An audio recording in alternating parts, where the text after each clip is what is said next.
नमो भगवते वासुदेवाय। ॐ नमो भगवते वासुदेवाय। ॐ नमो भगवते वासुदेवाय. So we are continuing with Bhagavad Gita as it is, chapter number 9, the most confidential knowledge, text number 3. अश्रद्धधानः पुरुषा धर्मस्यास्य परन्तप अप्राप्य मां निवर्तन्ते मृत्यु संसारवर्तमनि. Translation and purport by Srila Prabhupada. Those who are not faithful in this devotional service cannot attain me, O conqueror of enemies. Therefore, they return to the path of birth and death in this material world. Can someone read the purport, please?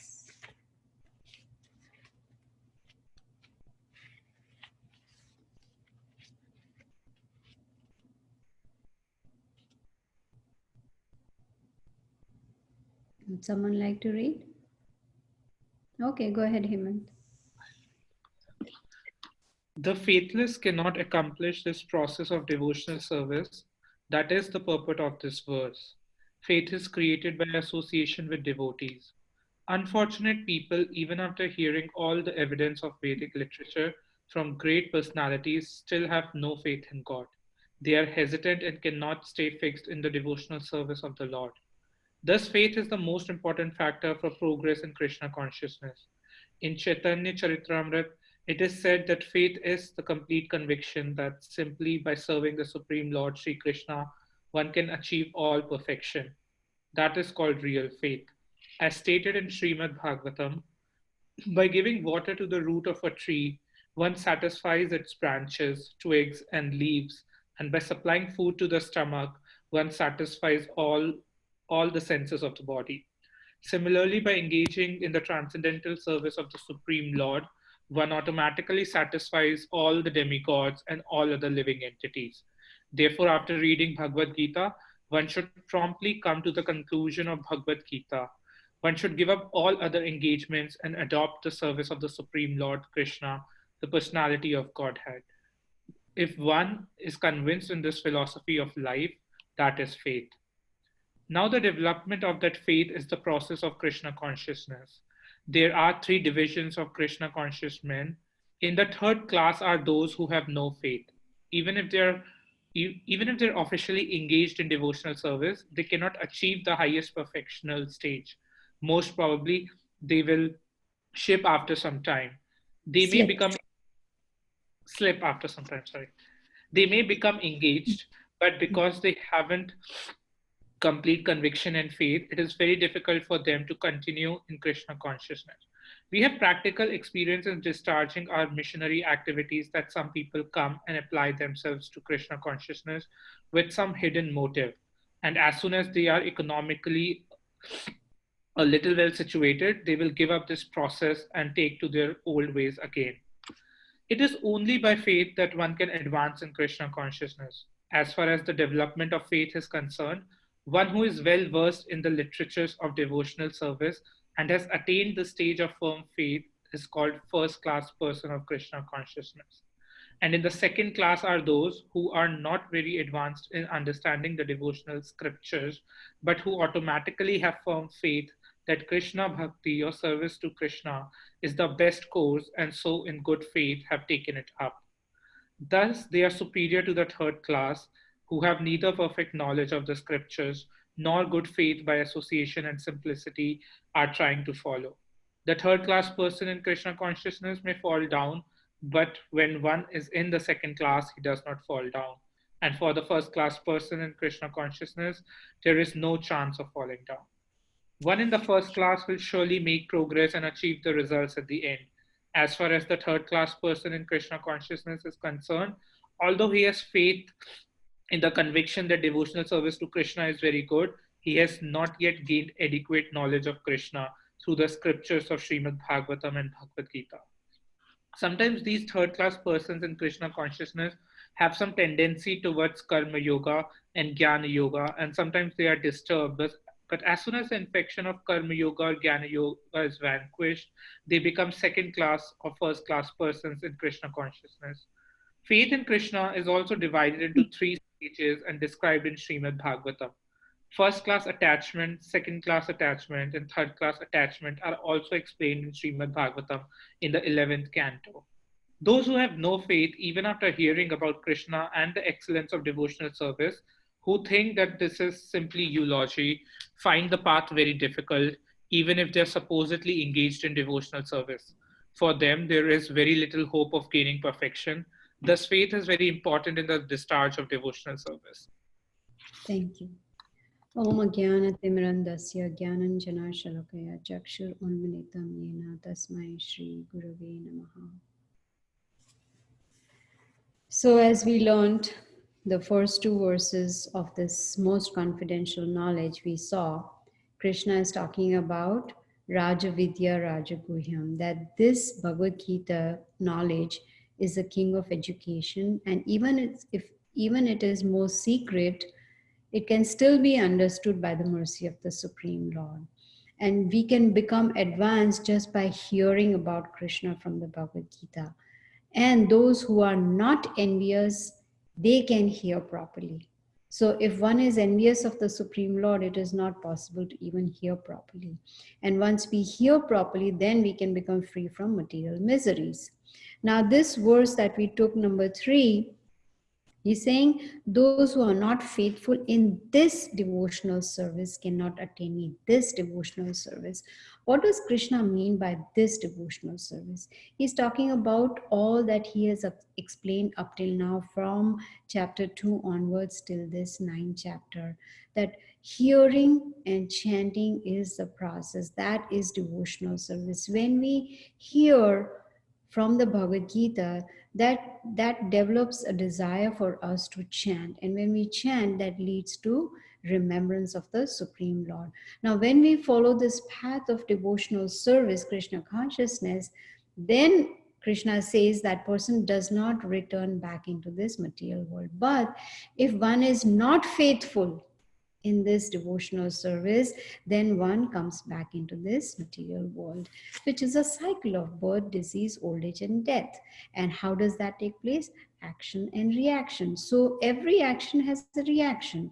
But if one performs activities according to the Bhagavad Gita without a desire for enjoying the results of the activities, then that becomes a karma, which means there is no more reaction, which means there is no more birth. Now this action and reaction, now these reactions, there are different stages of reactions. One is called prarabdha, which means now, whatever reactions we are facing now of all our past activities.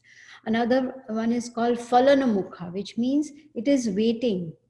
Our past karma has not yet fructified into the reaction, so it is in the waiting. Like you have that wait list, you're waiting, like you're trying to catch a flight and you are on the wait list, which means there's, of course, on the flight, there's a possibility you may get on, you may not. But here, the reactions, they are waiting for us. And another is called kutta, which is dormant within our heart. So this, and another, of course, is called bija, which is a seed, in the seed form. So these actions and reactions, this whole cycle is going on and on and on. And what is the cause of these, all this? The cause is ignorance. When we are ignorant, when we don't have spiritual knowledge, then we get into the cycle of action and reaction, birth and death. Now in this verse, Krishna is talking about faith, right? And Srila Prabhupada explained so nicely in the purport about faith. How is faith created? It is created in association. When we associate with spiritually minded people, with devotees, then we get complete conviction. Without association, it's not possible. We may pick up a Bhagavad Gita and start reading at home by ourselves, but that conviction may not take place. It is important to have association. When we associate with devotees, that is how we learn from them. That is how we somehow, their spirituality rubs off on us, and their progress in spiritual life kind of inspires us and motivates us to, also progress spiritually. So if there is no faith, and even if one person is performing devotional service without any faith, right, cannot reach the highest perfection. And that is what is explained in this verse and the purport. Why? Because adequate knowledge is missing. Knowledge is very important. We should not take up spirituality on blind faith. Someone says, so we follow. No. We have to understand what we are doing. That is why Krishna took the trouble to repeat the Bhagavad Gita again 5,000 years ago to Arjuna for our benefit. So, adequate knowledge is important. And here in the purport, Prabhupada says that we should have firm faith that this process of bhakti yoga, this process mentioned in the Bhagavad Gita, this process of Krishna consciousness is the best course, right? That is the best course. And we need both. We need knowledge also, and we need firm faith. And how do we, right now we have faith. Yes, there is God. According to Bhagavad Gita, his name is Krishna, and these are the words of the Supreme Lord. We have that faith, but how to make that into firm faith? We need more knowledge. We need to put it into practice. Just like, I've prepared a pudding and I say, I tell you, it's very, very sweet. How will you know it is sweet unless you taste it, right? So just by knowing, having the knowledge, pudding is sweet, looking at the pudding, pudding is sweet, it's not going to help. We have to take a bite. We have to eat the pudding to know, yes, it is sweet. Similarly with Bhagavad Gita, knowledge is there. We have been hearing it, but now we need to taste it. We need to put it into practice to see how sweet it really is. So here, of course, Bhagavad Gita is about, our relationship, about our relationship with Krishna, and also our relationship in this material world. And if we go on to the next verse and all, we see Krishna says, by me in my unmanifested form, this entire universe is pervaded. All beings are in me, but I am not in them.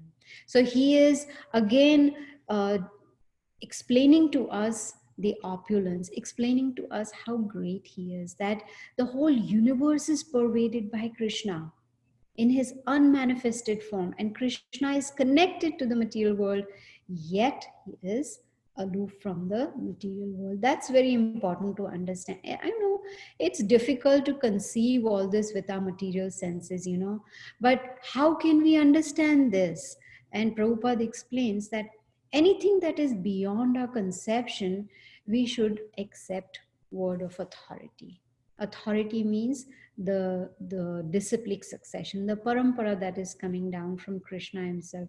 Krishna has given this knowledge to Lord Brahma. Who gave it to? Does anyone remember? Brahma to Narada to Vyasadeva. So like that, this knowledge is coming down. Number 32 is Srila Prabhupada, who has given us all these beautiful purpose to make us understand that one need to perform devotional service, and under the guidance of a bona fide spiritual master. When we do that, then we start getting purified.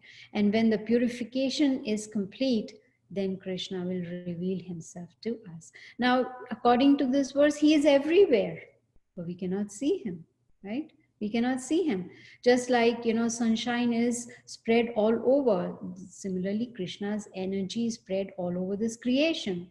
He tells us so many times, he's told us he is the source of the creation. He maintains it, he annihilates it, but he's not directly associated with it. He's free from material nature. See, everything rests on him, and yet he is aloof. A very nice example can be, Prabhupada sometimes gives us that of a CEO, the owner of the company. Now, he is the owner, right? The whole office, everything, employees, everyone is under him. But he may not be personally present in the office, but his presence is still felt, right? Everybody knows that he is the owner of this company. So similarly, Bhagavad Gita is teaching us here, Krishna is telling us that he is the creator, he is the maintainer, he is the annihilator. Everything rests on him, and yet he is aloof from it. Now in verse 5 he says, and yet everything that is created does not rest in me. Behold my mystic opulence. Although I am the maintainer of all living entities, and although I am everywhere, I am not a part of this cosmic manifestation, for myself is the very source of creation. So he is asking Arjuna to behold his mystic opulence, explaining to him that yes, he is the maintainer, he is everywhere. In fact, he is in heart of every living entity. He knows everything that is going on within every living entity's heart, right?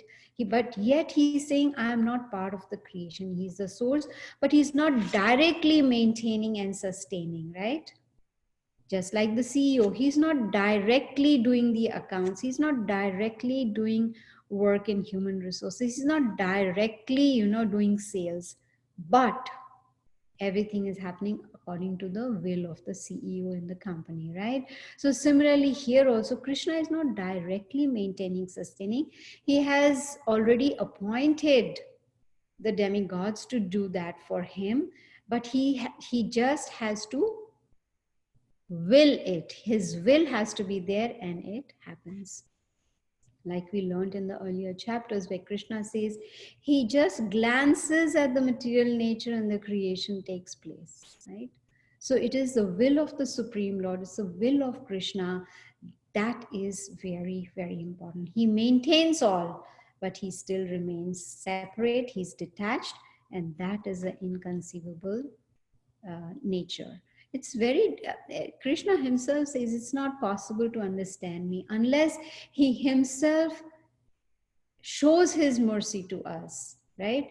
Tesham satata yuktanam bhajatam priti purvakam. When we worship him with love and devotion, dadami buddhi, he gives that buddhi, he gives that intelligence to us so that we can understand him. So here also he says that, if someone wants to come to me, does not want to return to the path of birth and death in this material world, then one has to perform devotional service with firm faith. Now, what does he say in verse number 6?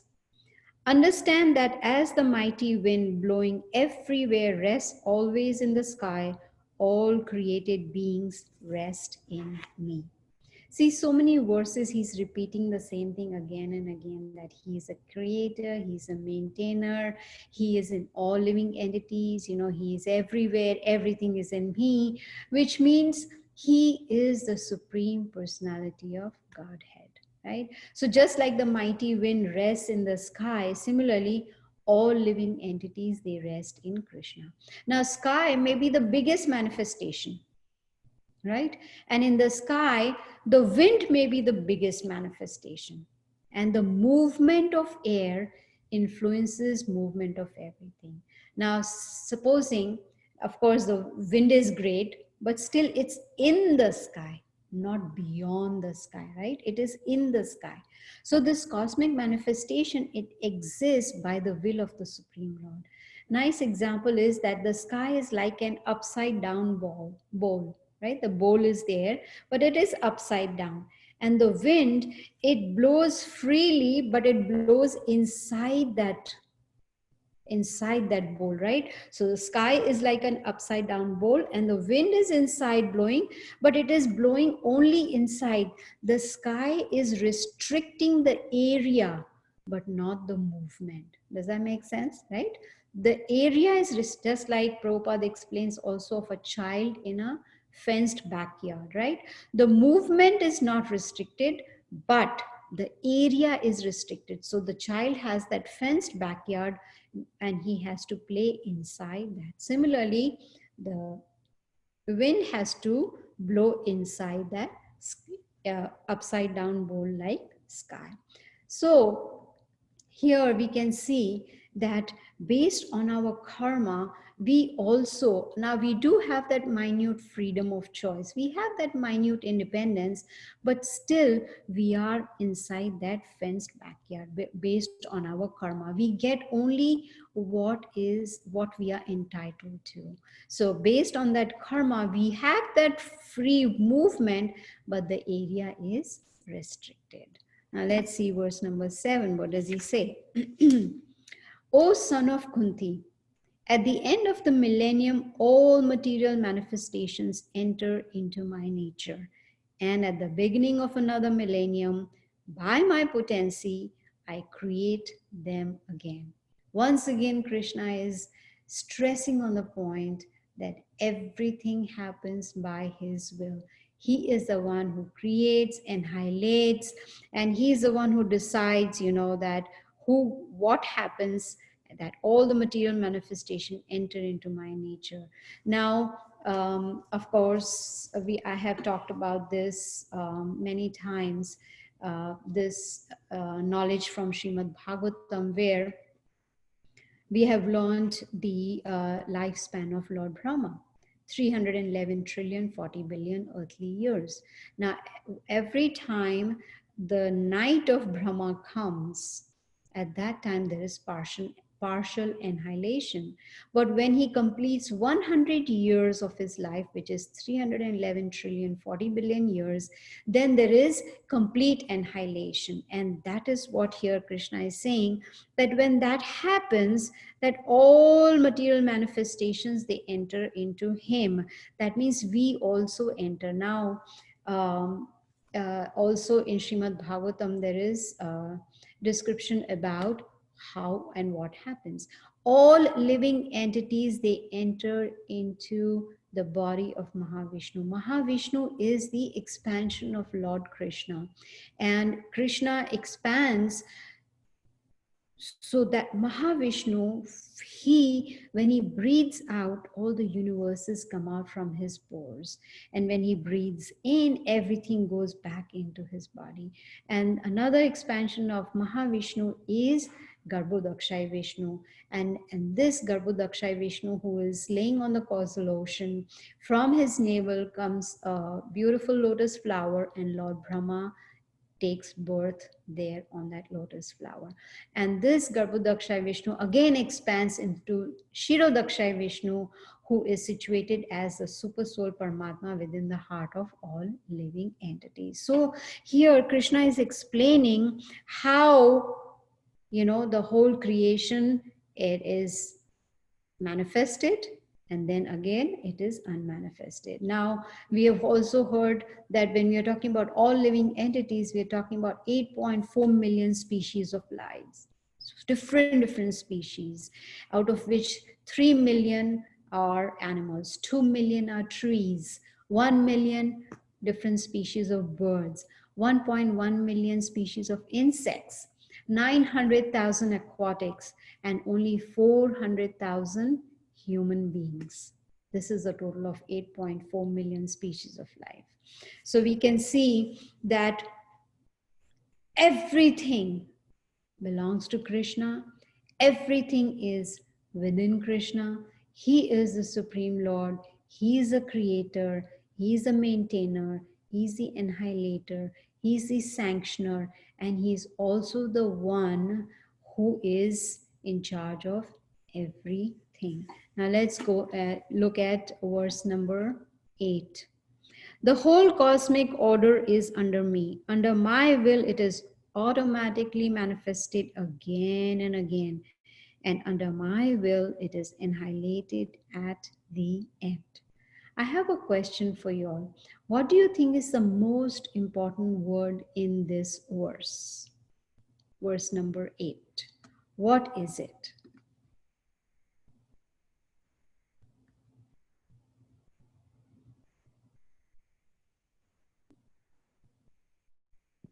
It's a very small verse, huh? My will. Exactly. Krishna's will is the key word, right? So he's saying, under my will, manifestation, under my will, annihilation. But when he's saying my will, That doesn't mean he has to do it himself. No, he only has to have that desire. He says, okay, I want this, and the material nature will start acting. But this work does not bind Krishna. He's detached. Even though he's a creator, he is completely detached. And this is what, he is explaining over here, his position. What is his position? He is the Supreme Lord. He is, as they say, our spiritual father, right? Krishna says, Aham bija pradaha pita. I am the seed giving father of all living entities, which means he's our spiritual father.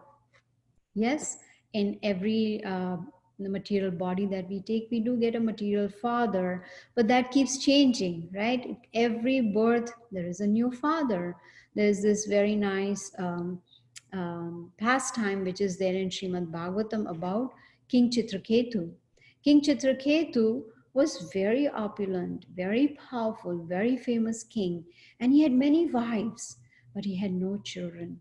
And he was really very sad and depressed because he didn't know after him who is going to rule the kingdom. He needs an heir to the throne. So he was lamenting all the time. And a great sage, Angira Muni, came to visit him and inquired from him, what's the matter? He said, I don't have any children. So Angira Muni said, yes, I will bless you. But let me tell you that you will get a son, but the son will be cause of your happiness and distress, both. Now the king said, no, no, no, I don't mind, but I want one son. And sure enough, by the blessing of the sage, one of the queens gave birth to a son. And they named him Harsha Shoka. Harsha means happiness, Shoka means sadness. So his name was Harsha Shoka. And the king got very attached to the queen who gave birth to the son, which is natural, right? So the other queens were very envious. They said, no, what is this? The king is giving full attention to just this one queen. What about us? So they plotted against this queen. And what did they do? They poisoned this child because they wanted the attention of the king towards them also. And then what happened? Now the king, who was so happy some time ago, now he is all depressed. He's sad. Why? Because he has lost his child. And at that time, Angira Muni is coming back to the kingdom, but this time he comes with Narad Muni. And, Narad Muni inquires from the king, Chitraketu, what's going on? What happened? He says, look, I was so happy I had a son, and now my son is dead, and so I am so sad. So Narad Muni said, but this is material body. For, like Krishna also says in Bhagavad Gita, for all those who have taken birth, they are sure to die. And after death, one is sure to be born again. So why lament? So the king was very, very sad, and he says, no, I want my son back. Narad Muni said, okay. By the special mercy of Narad Muni, he brought the son back to life. And the king was so happy. Chitraketu was elated. He tried to hug his son and said, oh, my son, my son, my son. The son said, hold on, who are you? He said, I'm your father. Don't you remember me? I'm your father. The son said, I've had so many fathers, so many lifetimes. I've had so many fathers. Which father are you? And that time Chitraketu realized, oh, I was so attached to this body, but the soul is just moving from one body to another. So every birth we have a new father. And the father that we have now is not going to be our father in our next life, right? So here Krishna is trying to explain that we need to come out of this cycle of birth and death, this material, taking birth again, going through the whole evolutionary cycle of 8.4 million species of life. Why do we want to do that? Why not have faith in the words of the Supreme Lord in Bhagavad Gita, understand it, put it into practice, purify ourselves, and then break the cycle of birth and death.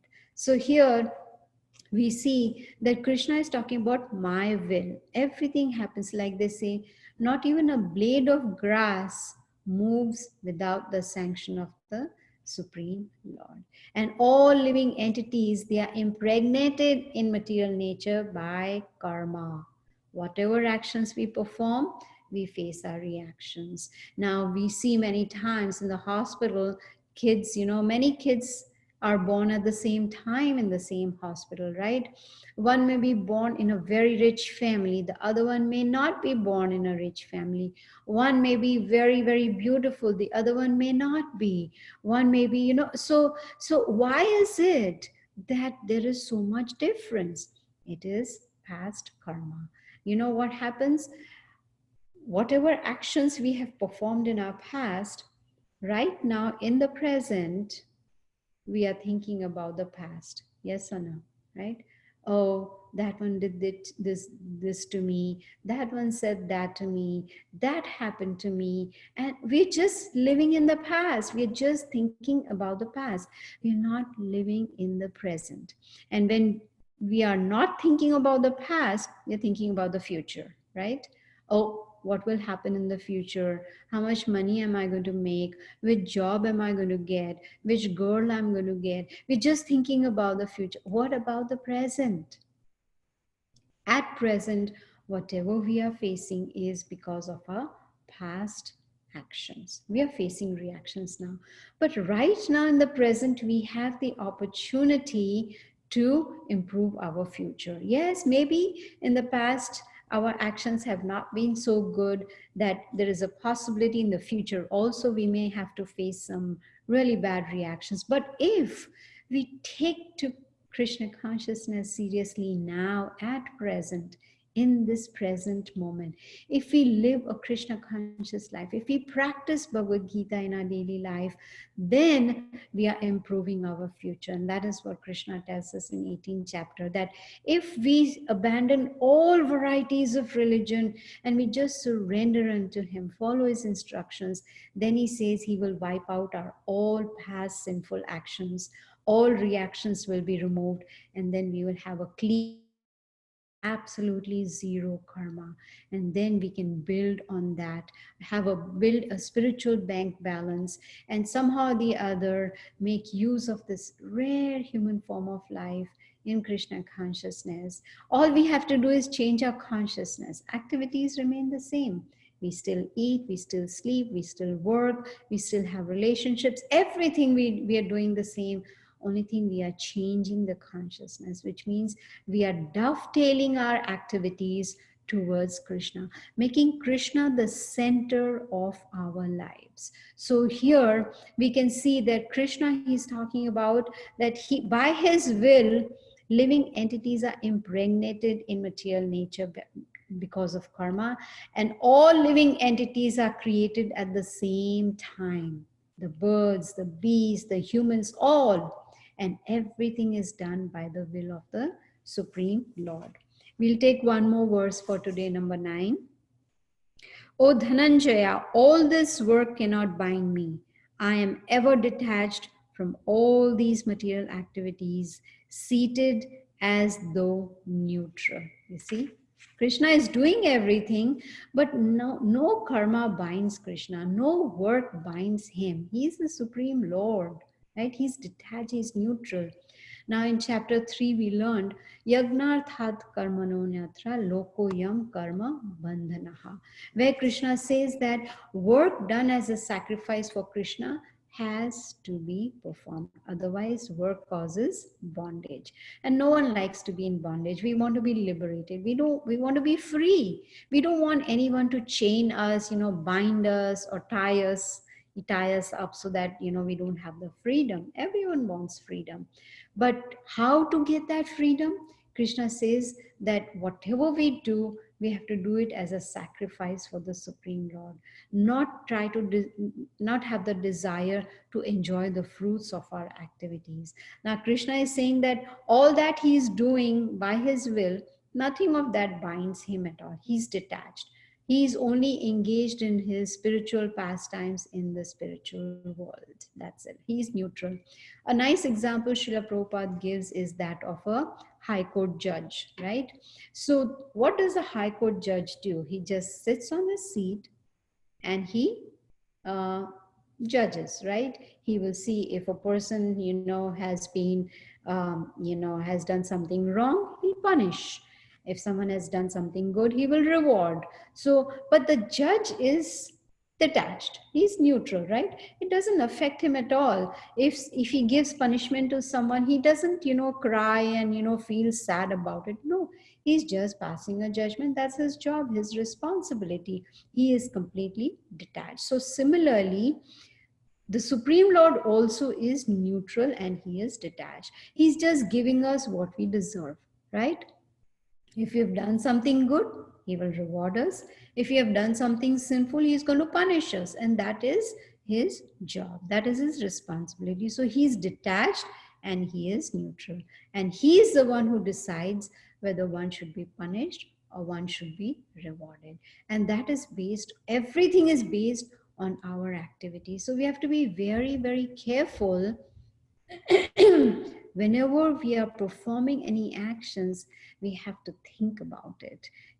Don't they say think twice before speaking, right? So similarly, we should think twice even before performing any actions, and that we can only do if we have knowledge, right? Like chapter 3 and 5, Karma Yoga and Karma Yoga Action in Krishna Consciousness, both these chapters, Krishna is dedicated 2 chapters on work, on actions, what kind of actions we should perform, what kind of actions are in the mode of ignorance, passion, goodness, or pure goodness. Only when we perform actions in the mode of pure goodness that there will be no more reactions. And if there are no more reactions, that means we don't come back into this material world. So somehow or the other, we have to make our karma account zero. There should be $0 in our karma account. Like there should be no pending karma at all, whether it is, something that is in the seed form or in the desire form or in the heart, or which is already or not already fructified, which is about to fructify. Everything can be nullified. Now, how do we grow? How do we grow a tree or a plant? We sow the seed, right? When we sow the seed, we water it. We put a fence around it to make sure that, and we remove the weeds if they start coming up, which they normally do. So we take care of the plant and then gradually the plant grows, right? But if we take that seed and we roast it, like, what is that called? We saute it, right? In the pan, we roast it. Is it going to fructify? No, it's not going to, because we are killing the seed, right? So that is what we want to do with our desires. We need to saute them. We need to roast them. We need to roast those seeds of sinful desires within the heart. Once we roast it, then they are not going to fructify, and then we will not act upon those sinful desires. So Bhagavad Gita, excuse me, is a very beautiful manual. It's a handbook for human body, for us human beings. Very beautifully, in a very simple language. It is simple language, but it is very difficult to understand until and unless we have the mercy of the Supreme Lord. But when Krishna sees that we have that sincere desire to understand, yes, who am I? Sincere desire to realize the self, sincere desire to come out of this, cycle of birth and death, sincere desire to become purified. When he sees that within our heart, then he starts guiding us from within. Haven't we had experience in our lifetime where, something tells us this is right, this is wrong? What is that something?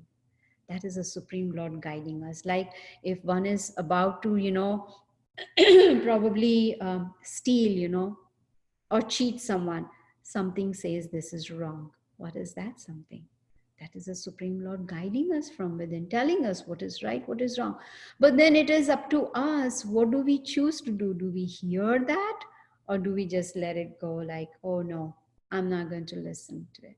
Right? No, just going to do what I want to do. So Bhagavad Gita in a very simple way is showing us a way how we can go back to our original home, which is the spiritual world from where we have come. That is where Supreme Father, our eternal Father, who's waiting for us to come back. But what do we think? No, I am enjoying over here, so I am not interested in going anywhere. I'm happy. I have everything that I want. I'm happy. There's a very nice story in Srimad Bhagavatam about the king of heaven, Lord Indra, right? Lord Indra, one time, he was cursed because he was disrespectful to his spiritual master. So he was cursed to become a hog in this material world. And plop, he fell from heaven into this material world as a hog. Now, what do hogs do? We don't want to know. We know already what do hogs do, right? What do they eat? And he was happy. He had a she-hog and he had little baby hogs, and he was very happy. And he didn't even realize he is the king of heaven. He could be in heaven enjoying rasgullas and gulab jamuns and, the sweets and everything, all that feast he can have. But no, here he's happy eating dirt. Lord Brahma had to come down and say, excuse me, Indra, do you know who you are? You're the king of heaven. Let's go. Your time for the course is finished. Now it's time for you to go back to heaven. He said, oh, no, no, no. I am so happy here. Look, here's my wife, Mrs. Pig. This is Brahma. Brahma, this is Mrs. Pig. And look at my little babies. I am very happy here. Where? In the gutter. See, that is a very crude example, but that is the truth. Right? What do we have in this material world? 7 kinds of miseries. Now one may say, you are being so pessimistic. No, that's being realistic. Krishna says in the Bhagavad Gita, Dukhalayam Ashashvatam. This place is a place of misery and it is temporary. This is not our home. We are here on lease. This body is on rent. Once the lease expires, we will be thrown out of this apartment, this body. Then we have to search for another. Why? Why search? Why not go to someone who owns the palace, who owns the whole world, who owns the whole creation, right? So that is the purpose of Bhagavad Gita, to help us to realize who we are, to help us to realize who is the Supreme Lord, and to help us realize what is our relationship with Him and how to go back to the spiritual world. So I'm going to end here. We've done till verse number 9. We'll continue next time. But if anyone has any questions. Hare Krishna Gita ji, Dhanvat Pranam Gita ji. Yes, What is the best way and a quick way to roast this seed, Gita ji, to kill our sins? Oh, very nice question. Srila Prabhupada explains very nicely that the best way and the easiest way is to chant the Hare Krishna Maha Mantra. When we chant, the purification starts happening. And when that purification starts happening, when the sound vibrations, when we chant, we are engaging our tongue to chant, right? And then we are also hearing the sound vibrations. So we are engaging our ears also to hear the sound vibration, because when we chant and we hear, the sound vibration goes into the heart and it cleanses and it starts roasting these seeds. Now, what happens between the tongue and the ear? Something comes in between. What do you think comes in between? This is my question. What do you think comes in between the tongue and the ear? So much thoughts comes, Gita ji. Exactly. The mind comes in between, right? The mind says, hello, excuse me. What do you think you're doing? Do you think this is right to do? Don't you know we have so many other things to do? Forget it. Keep your beads aside. This is not the time to chant. Tomorrow, you can do it tomorrow. So this is what happens between the tongue and the ears. The mind comes in and it stops. And then the seeds don't get roasted. So the best process, even Krishna, when he came 500 years ago as Chaitanya Mahaprabhu, he said, this is the only way in Kali Yuga. Only when we chant Hare Krishna, Krishna Krishna, Hare Hare, Hare Ram, Ram Ram, Hare Hare, and we hear it, we hear the sound vibrations, that is how these seeds, they stop fructifying. Then that is how we can make our karma bank balance 0. Is that okay, Leela? Okay, Gitaji, thank you. And so if the thought comes also, we can ignore and keep doing. Even if we are not satisfied as we heartfully done it, still that process will help us, Gitaji. Yes, absolutely. Prabhupada explains that the mind is like a child, right? So if the child says, I want a lollipop, you say no. Child says, I want a lollipop, you say no. Lollipop, no. Lollipop, no. What will the child do? The child will get the message. No means no. It's simple as that. So the mind also needs to be disciplined like we discipline the child. We let the child know the importance of no. No means no. So when the mind sees that we are not listening to the mind, then the mind will say, oh, I have no effect on this, so let me just keep quiet. And that is how we train the mind. Okay? Yes, Gitaji. Thank you, Gitaji. You're welcome. Any other question? No? Okay, so we'll see you next Wednesday. Thank you all so much. Hare Krishna. Hare Krishna, Gita. Thank you. Hare